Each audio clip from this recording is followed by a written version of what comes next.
Good morning, everyone. Our today's lecture is on chapter number second, that is the DC circuit. And in that first point is the Ohm's law. That is the basic definition or the statement of Ohm's law. Then the equation. And after that, there is some terms which is related to that. That is the internal voltage or terminal voltage नाही आवाज and येत the ना तुमचा. internal resistance of the. आता येते का आवाज? Am I audible, participant? Yes ma'am. Yes, ma'am. Okay. So first आपल्याला definitions बघायची आहे. What is mean by your Ohm's law? Ohm's law चं statement आहे. Ohm's law it is only applicable for the DC circuit. AC circuit ला Ohm's law applicable होत नाही. Ohm's law is only applicable for the DC circuit. So Ohm's law चं statement काय आहे? Ohm's law state that, listen carefully. Ohm's law state that the voltage across conductor, एखादा conductor आहे आणि त्याच्या across आपण व्होल्टेज मेजर केलं, is directly proportional to current flowing through it. ते जे काही व्होल्टेज आहे ते कशाची प्रोपोर्शनल घ्यायचंय? Current flowing through that conductor. Provided, मग त्याच्यासाठी एक कंडिशन आहे, voltage V is directly proportional to I, but there is some condition, and that condition is that provided all the physical condition and the temperature remains constant. All the physical conditions म्हणजे तुमचा resistance वगैरे हे जे parameter आहे ते constant आणि second parameter is the temperature is remains also constant. Statement काय?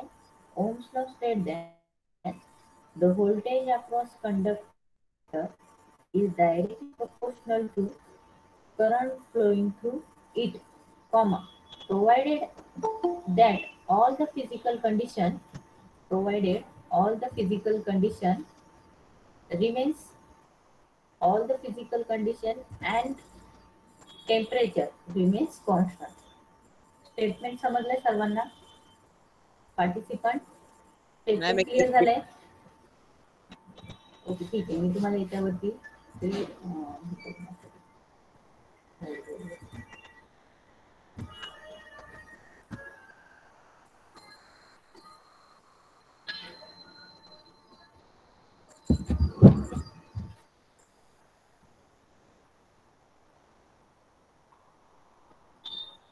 White board set झाला की सांगा मला.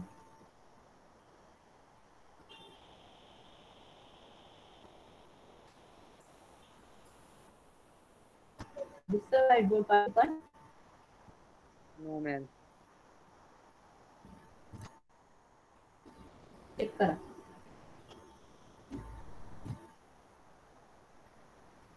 Yes, ma'am. स्टेटमेंट बघा, इथे मी ते नोट करते वाटलं sir. Ohm's law state that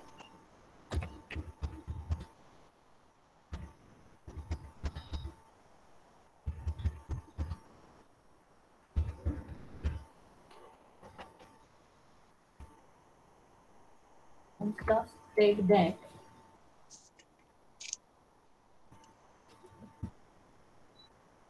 voltage across the conductor, the voltage across the conductor is directly proportional is directly proportional to the current flowing through it, to the current flowing through it.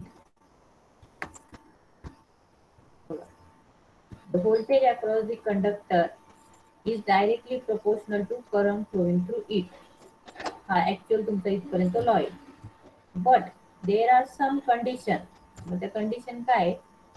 Provided all the physical conditions and the temperature remains constant. म्हणजे physical condition means कुठल्या घ्यायच्या? Resistance आणि टेम्परेचरने constant असलं पाहिजे. मग हा तुमचा statement आहे एवढा.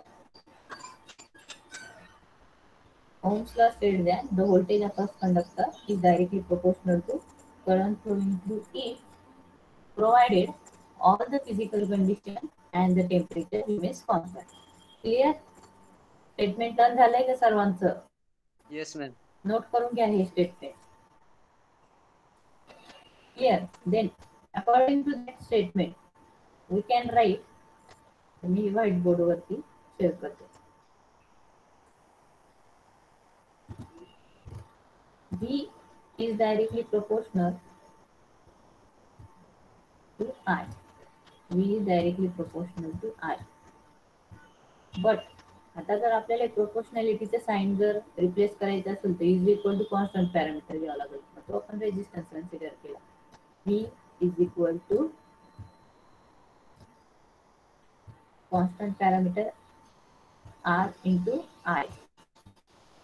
त्यात आपलं इक्वेशन मॉडिफाय होणार आहे. इथे काय केलं, प्रोपोर्शनॅलिटीचं साइन रिप्लेस केलं विथ कॉन्स्टंट पॅरामीटर. यावरनं जर आपल्याला रेजिस्टन्स फाइंड आउट करायचं असेल तर काही V upon I is equal to R. हा झाला तुमचा ओम्स लॉ. हे ओम्स लॉच्या अकॉर्डिंगली स्टेटमेंट तुमचं डिफाइन झालं. V is equal to I Ohm's लॉसाठीचं इक्वेशन कन्सिडर करतो. Clear this one, Ohm's law and their equation. Yes, ma'am. Participant? Yes, ma'am. Okay.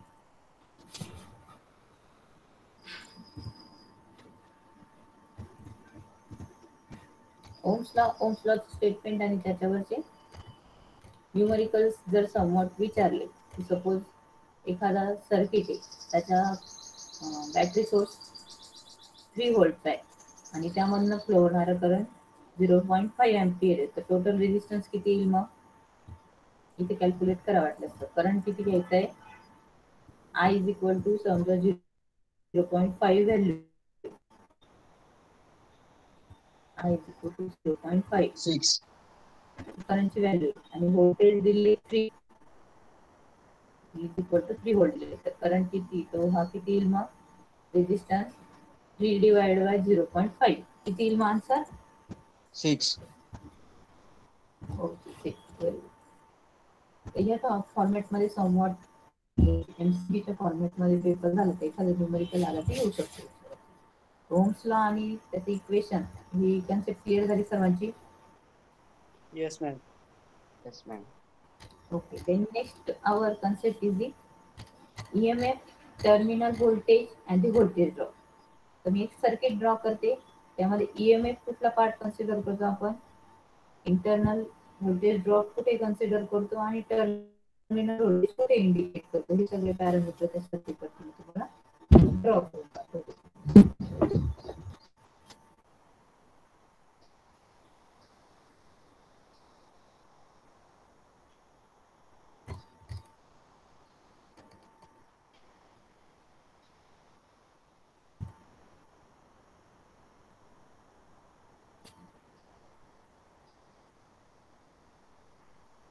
Me diagram show करते, त्या diagram मध्येच आपल्याला ते क्लिअर होऊन जाईल.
डायग्राम दिसते का सांगा मला पार्टिसिपंट, मेन्शन करते मी.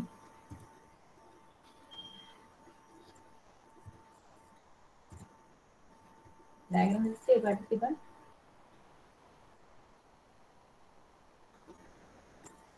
Yes, ma'am. Okay. First concept is your EMF means what? Suppose there is a voltage source. The V is the voltage source and R their internal resistance. This one is the voltage source. Voltage source is the series resistance that is connected to is considered as the internal resistance of voltage. आणि जो current source फक्त parallel मध्ये circuit मध्ये आपण resistance connect करतो. हे आपण ideal voltage source आणि प्रॅक्टिकल व्होल्टेज कनेक्शन मध्ये बघितलं होतं. If there is a one voltage source, आता व्होल्टेज सोर्स आहे त्याचा इंटरनल रेजिस्टन्स R0 कन्सिडर असला तर आपण त्याला प्रॅक्टिकली व्होल्टेज सोर्स म्हणतो, but it is not possible in practically.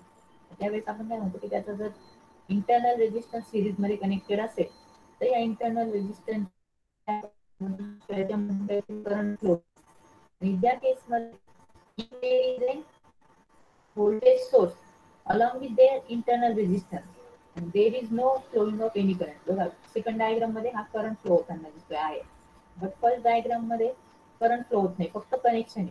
There is a one voltage source along with their internal resistance. Diagram मध्ये काय आहे? There is a one voltage source along with their internal resistance. Then the voltage across this point A and B is called as EMF. त्या कंडिशनला हे जे काही voltage सोर्सचं जेवढं magnitude आहे त्या मॅग्निट्यूडला आपण म्हणतो EMF. म्हणजे काय तुमचा व्होल्टेज. EMFचा फुल फॉर्म काय आहे? Electromotive force. क्लिअर? इथपर्यंत समजलं का Yes, ma'am. Participant? Yes, ma'am.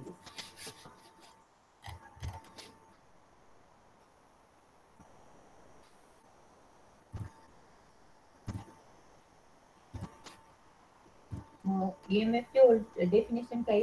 when no current is drawn from the cell, म्हणजे काय इथनं कुठलाच करंट पास होत नाही. no current drawn from the cell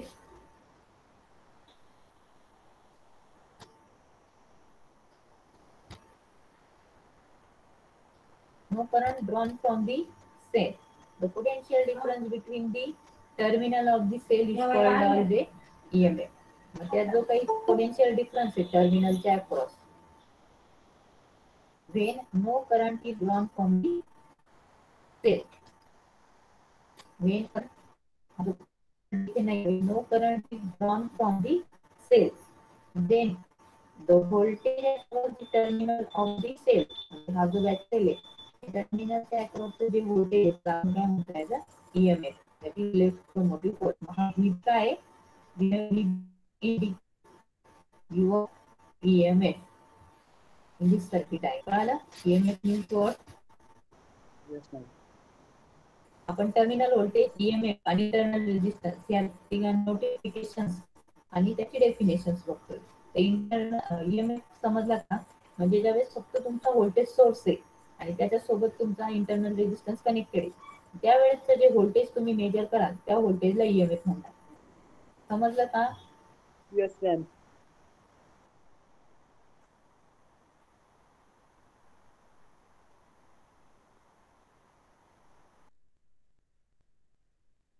Definition is the internal resistance. The internal जो रेजिस्टन्स तुमचा व्होल्टेज सोर्सच्या सिरीज मध्ये कनेक्टेड आहे तर आपण इंटरनल रेजिस्टन्स म्हणतो. मग त्या इंटरनल रेजिस्टन्समुळे व्होल्टेज ड्रॉप ही न्यू कन्सेप्ट अराइज होते.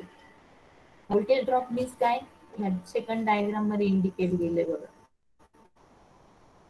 बॅटरी सोर्सच्या सिरीज मध्ये इंटरनल रेजिस्टन्स आहे, म्हणजे ज्या वेळेस तो लोडला कनेक्ट होईल इकडे काय लिहिलं इथं ओपन सोर्स आहे म्हणजे सर्किट क्लोज नाहीये म्हणून इथं करंट फ्लो होणार नाही. पण ज्या वेळेस आपलं इलेक्ट्रिकलचं सर्किट क्लोज होतं त्याच वेळेस त्या सर्किट मध्ये करंट पास होतो. मग आपण काय केलं इकडे RL हा तुमचा लोड कनेक्ट केलाय.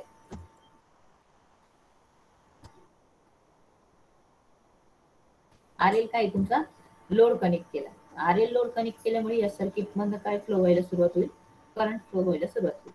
मग व्होल्टेज आणि त्याच्या इंटरनलचा रेजिस्टन्स RI आणि हा IL ह्या दोघांचा प्रोडक्ट केला तर V is equal to IR असं आपलं ओम्स लॉचं इक्वेशन. म्हणजे हे सेकंड व्होल्टेज इथे भेटणार याच्या अक्रॉस. मग याच्या अक्रॉस I इंटू R याच्यामुळे जेवढा व्होल्टेजचा ड्रॉप होणार आहे it is nothing but your voltage drop. म्हणजे जेवढी पॉवर इथे लॉस होणार आहे because of the product of IL into I called as voltage drop. Resistance आणि करंट या दोघांच्या प्रोडक्टमुळे तर जेवढं व्होल्टेज वेस्टेज जाणार आहे त्या व्होल्टेजला आपण व्होल्टेज ड्रॉप असं म्हणतो. समजलं का? Yes, ma'am. Participant first diagram मध्ये लोड कनेक्टेड नाहीये त्यामुळे इथे ड्रॉप होणार नाही. सेकंड डायग्राम मध्ये लोड कनेक्ट झालाय त्यामुळे सर्किट कंप्लीट झालं आणि सर्किट कंप्लीट झाले त्यामुळे इथून काय होणार आहे करंट फ्लो होणार आहे. मग या करंटचा इफेक्ट व्होल्टेज हा तर आहे. इन ऍडिशन त्याच्या सिरीज मध्ये एक रेजिस्टन्स आहे त्या रेजिस्टन्स मधनं पण हा करंट पास होणार आहे. मग त्याचा इफेक्ट काय होतो करंट इंटू रेजिस्टन्स यांचा प्रोडक्ट होतो आणि त्याचा रिझल्ट होतो की इथं व्होल्टेजचा काहीतरी ड्रॉप होतो म्हणजे तिथं व्होल्टेज वेस्टेज जातो आणि ते वेस्टेज अमाऊंट ऑफ व्होल्टेज म्हणजेच काय व्होल्टेज ड्रॉप. क्लिअर? समज डेफिनेशन? Yes, ma'am. समज अडचण मग त्याला आपण सायंटिफिक वेळेला कसं म्हणू शकतो म्हणजे हे circuit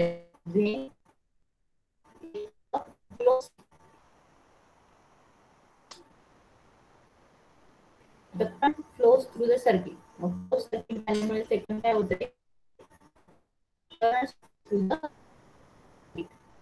Then there is follow potential. Potential म्हणजे काय इथे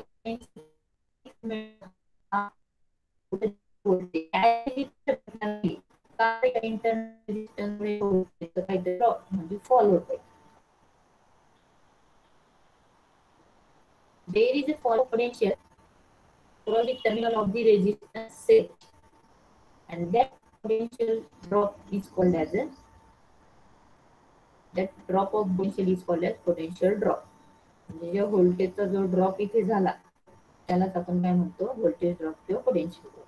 समजलं? सेकंड कन्सेप्ट व्होल्टेज ड्रॉप कशाला म्हणणार आणि तो कशामुळे अराइज होतो सांगा तुमच्या साईडने सांगा कशामुळे अराइज होतो ड्रॉप. समजा इथे हा रेजिस्टन्सच नसता इथे व्होल्टेज ड्रॉप झाला असता का या सर्किट मध्ये? No, ma'am. नसतं झालं. समजा रिजन नाही सर्किट कंप्लीट असता आणि डायरेक्टली असं कनेक्शन असतं व्होल्टेज ड्रॉप झाला असता का? मॅम तुमचा आवाज रिप्लाय करा येस नो. ब्रेक होतोय मॅम मध्ये मध्ये. क्लिअर? नाही येते मॅम. आता येतो का?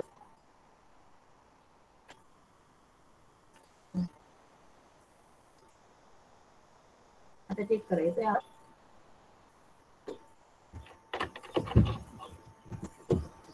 पार्टिसिपंट येतो का आवाज माझा? Yes ma'am. ओके. माझा क्वेश्चन असा आहे if there is that resistance is absent in the circuit then voltage drop is develop or not develop हा माझा क्वेश्चन आहे. जर तुमचा रेजिस्टन्स सर्किट मध्ये नसता तर रेजिस्टन्सचा ड्रॉप व्होल्टेज ड्रॉप होईल की नाही? नाही होणार. नाही होणार कारण की रेजिस्टन्सच नाहीये तर त्यांचा प्रोडक्ट होणं इम्पॉसिबल आहे. प्रोडक्टच नाही झाला तर ड्रॉप होणं इम्पॉसिबल आहे. Then third concept is the terminal voltage. Next one is the terminal voltage. आपण हा जो काही लोड कनेक्ट केलाय RL द व्होल्टेज अक्रॉस लोडच्या टर्मिनलच्या अक्रॉस आपण जे व्होल्टेज मेजर करतो it is called as a terminal voltage. Terminal voltage आणि तुमचा जो काही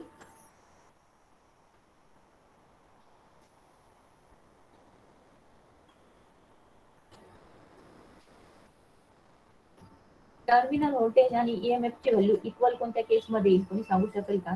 टर्मिनल व्होल्टेज आपण हे जो काही तुमचा लोड आहे त्याच्या अक्रॉस मेजर करतो किंवा या बॅटरी सेलच्या अक्रॉस मेजर करतो आणि पॅरलल कनेक्शन हे 2 पॉइंट आणि हे लास्टचे 2 पॉइंट पॅरलली कनेक्टेड आपण असं म्हणू शकतो. Terminal current is drawn from this cell. The potential difference between the electrode of cell is called as its terminal voltage. म्हणजे या दोन टर्मिनलच्या अक्रॉस या सर्किट मध्ये करंट फ्लो होतो आणि ज्या केस मध्ये दोन टर्मिनलच्या अक्रॉस सेलच्या आपण जे व्होल्टेज मेजर करतो it is nothing but your terminal voltage. आपण ते इथे पण मेजर केलं तर सेमच व्हॅल्यू भेटणार आहे आणि ह्या दोन पॉइंटला मेजर केलं तरी सेमच because it is a parallel connection that's why. ठीक आहे, समजलं टर्मिनल व्होल्टेज म्हणजे काय? ज्यावेळेस Yes, ma'am. सर्किट मधला करंट फ्लो होतोय आणि सेलच्या टर्मिनलच्या अक्रॉस आपण जे व्होल्टेज मेजर करतो, it is called as a terminal voltage. मग माझा क्वेश्चन असा आहे, या सर्किट मध्ये व्हीबी ची आणि व्हीएल ची व्हॅल्यू इक्वल कोणत्या केसला येणार आहे? म्हणजे जे व्होल्टेज आपण ह्या 2 पॉइंटच्या अक्रॉस मेजर केलं तेच ह्या 2 पॉइंटच्या अक्रॉस सेम कोणत्या केस मध्ये येईल आणि डिफरंट कोणत्या केसला येईल? त्याचा एक आन्सर नाही तर मी एक्सप्लेनेशन करून सांगते तुम्हाला. येते का answer participant? Yes no reply करा, म्हणजे मी काय तुम्हाला पुढे फॉरवर्ड होईल. No, ma'am. येते answer participant? No, ma'am. Okay, listen carefully. Suppose circuit मध्ये रेजिस्टन्स ऍबसेंट आहे, मग ह्या 2 पॉइंटच्या अक्रॉस जे व्होल्टेज मेजर केलं इथे रेजिस्टन्सच नाहीये, म्हणजे इथे काय झालं, टोटल एवढाच व्होल्टेज सर्किट मध्ये आलाय. म्हणजे ह्या 2 पॉइंटच्या अक्रॉस जेवढं व्होल्टेज मेजर केलं ते सेम व्होल्टेज या 2 पॉइंटच्या अक्रॉस येणार. If there is a internal resistance is absent, at that condition VB is equal to VL असं येणार. But if there is a internal resistance, circuit मध्ये इंटरनल रेजिस्टन्स आहे, तर समजा या तुमच्या व्होल्टेज सोर्सची व्हॅल्यू 5 ओम आहे. ठीक आहे, मी तुम्हाला हे पण शेअर करून सांगते.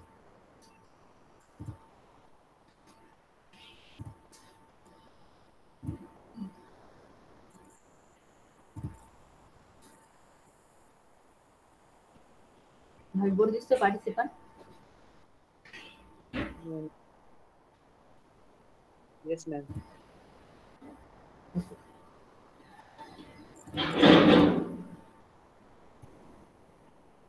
सर्किट ड्रॉ करते मी, त्यावर आपण ते आपले सर्किट या फॉर्मॅट मध्ये होते. 1 बॅटरी सोर्स पहिले कनेक्टेड होतं त्याला. बॅटरी सोर्सच्या सिरीज मध्ये तुमचा हा रेजिस्टन्स कनेक्ट होता. पुढे लोडला कनेक्ट केलं होतं आणि लोडचं नोटेशन आपण RL घेतलं होतं. सजीवर load resistance.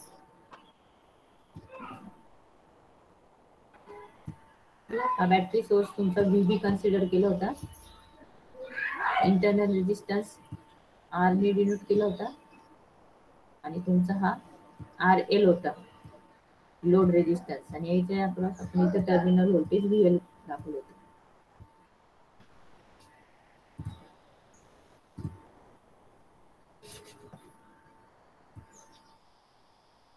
This one is your VL. Clear? आणि सर्किट क्लोज असल्यामुळे काय होते की या सर्किट मधनं हा तुमचा करंट फ्लो होतो, त्याला आपण IL नोटेशन दिलं होतं. ही अशी आपली सर्किट डायग्राम होती, राईट? व्होल्टेज सोर्स पॉझिटिव्ह,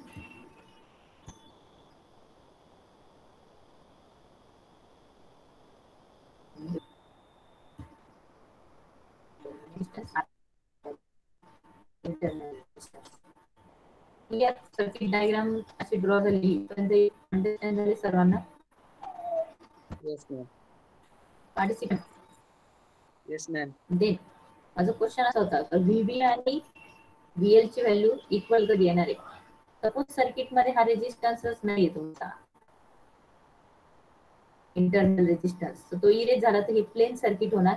आणि हे ज्या 2 टर्मिनलच्या अक्रॉस आपण जेवढं व्होल्टेज मेजर करणार, सपोज याला A आणि B नेम देऊ, terminal A, this one is the B terminal. A आणि B च्या अक्रॉस जेवढं व्होल्टेज असेल ते सेम व्होल्टेज इथे तुमच्या लोडच्या अक्रॉस भेटणार आहे. म्हणून त्या कंडिशनला तुमचं इक्वेशन येणार आहे VB is equal to VL, म्हणजे बॅटरीचं जेवढं व्होल्टेज असेल तेवढंच तुमच्या लोडच्या अक्रॉसचं व्होल्टेज ऑप्टेट होईल. But internal resistance is 0. But internal resistance circuit असेल तर आपल्याकडे कसं येणार आहे, हा actual voltage source VB plus ह्या रेजिस्टन्स मध्ये जेवढा व्होल्टेजचा ड्रॉप झालेला आहे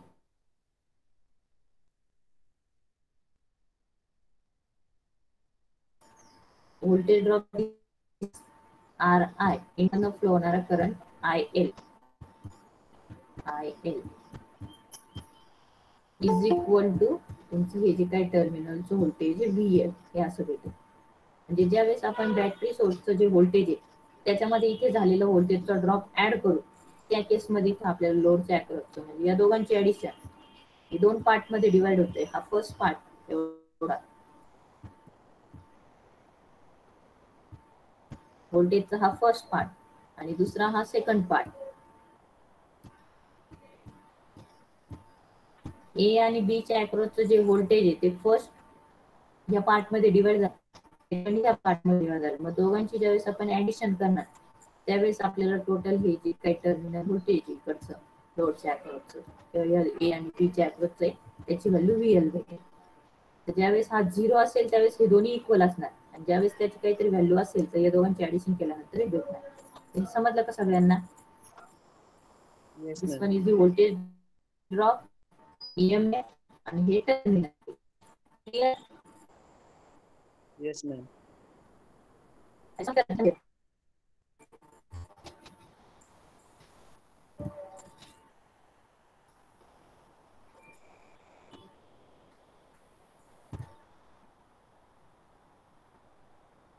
The next point is the resistances in series and resistances in parallel. हा पण फर्स्ट याच्यामध्ये पण कव्हर केलाय.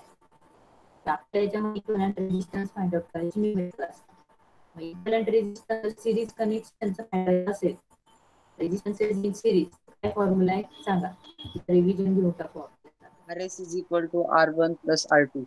If connected in series, then their RS is equal to equation. Tell me. R1 plus R2. Okay.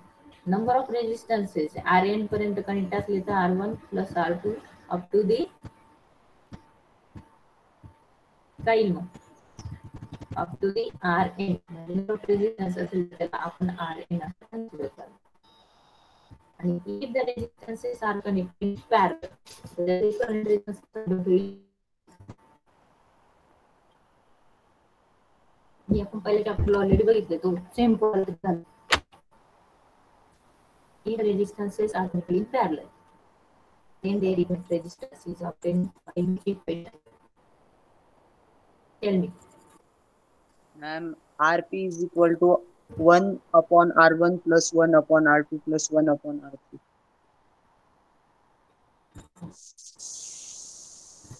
One RP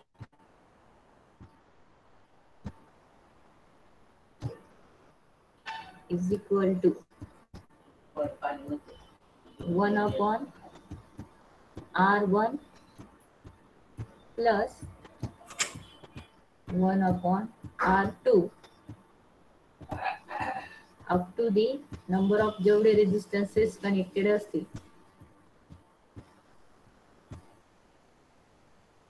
up to the one RN.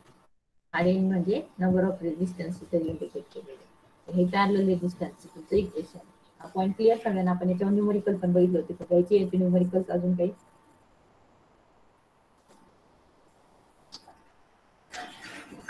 Participant clear आहे का? हे reply करा. Yes, ma'am. आपण next one is the some definition of your circuit. That is what is meant by active, passive, linear, non-linear circuit. म्हणजे active circuit कोणतं आहे, passive circuit कोणतं आहे, linear circuit which non linear circuit. Same तसंच unilateral circuit and bilateral circuit, active network and passive network, node, branch, loop आणि mesh ह्या 2 मार्क्ससाठी विचारणाऱ्या definition असेल. तर जरी तुम्हाला थिअरॉटिकल पेपर नसेल तर ऑनलाईनला पण तुम्हाला हे विचारले जाते. Definition of node, definition of branch, loop and mesh. The first is the definition of your active circuit. What is meant by active circuit? म्हणजे diagram त्याच्यामध्ये clear होईल active circuit.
first, before going to start the definition of your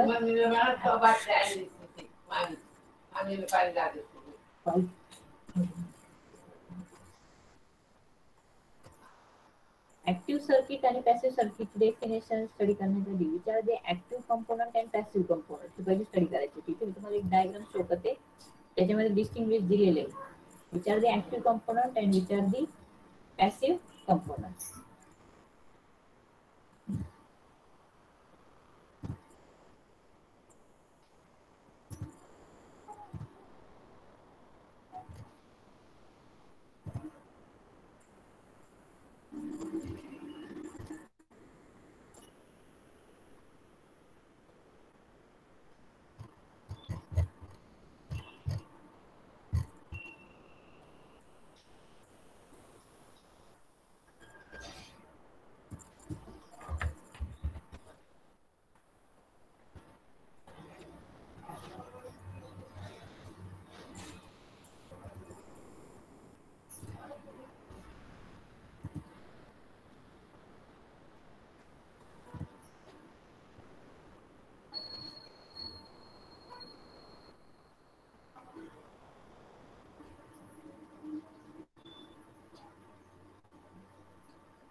diagram दिसते.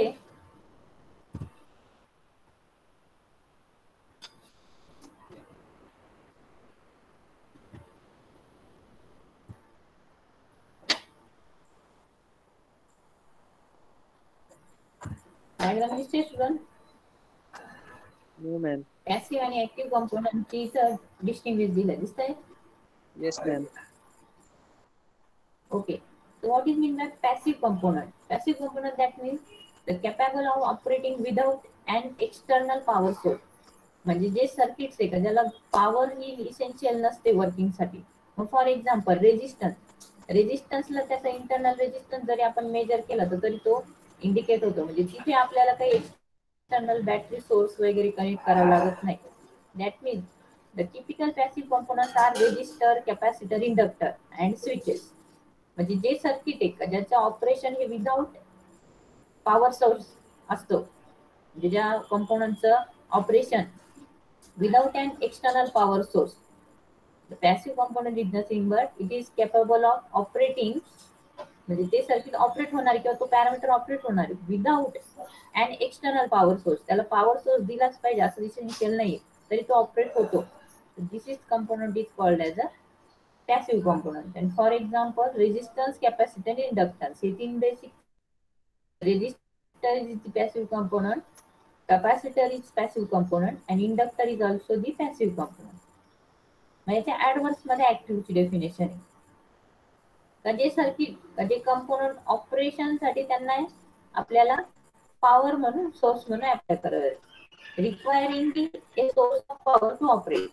म्हणजे suppose for example triacs, SCR, LED हे जे component आहे याला initially आपल्याला काय करावं लागतील, पॉवर सप्लाय करायला लागते आणि त्यानंतर त्याचे ऑपरेशन एक्झिक्यूट.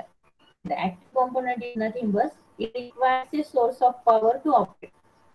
म्हणजे ज्याला operation source of active and ज्याला ऑपरेशन साठी एक्सटर्नल पॉवर सप्लाय रिक्वायर्ड नसतो, इट इज ए पॅसिव्ह. मग एक्झाम्पल कुठले, resistance, capacitor, inductance is the passive, and SCR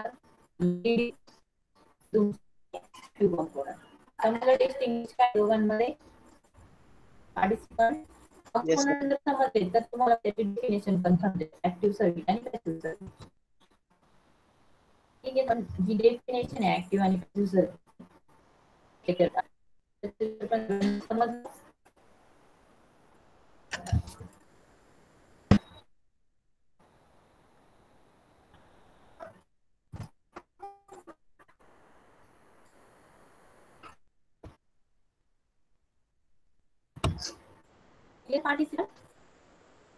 Yes, ma'am.